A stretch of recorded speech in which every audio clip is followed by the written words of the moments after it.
Dressed in the dark because they put on their women's underwear, huh? They got their wife's undies on. Bunch of sissies. If you get a chance, go watch that entire video. Greg Locke was basically saying that, he's a real preacher.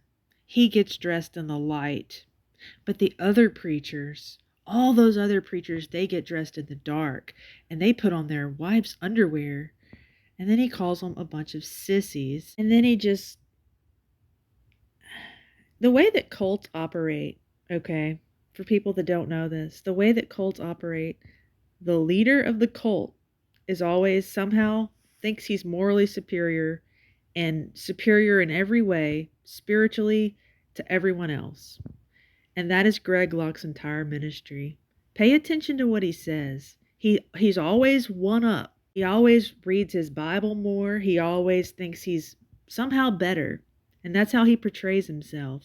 All the other pastors, he's got to demonize them so that he can make himself look really good. That's how cults operate. The leader has a godlike status among himself and among the people.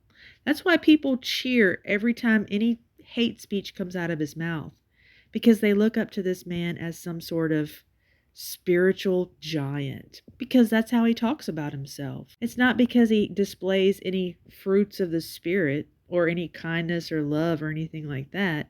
It's because he talks himself up. He makes a giant of himself with his words.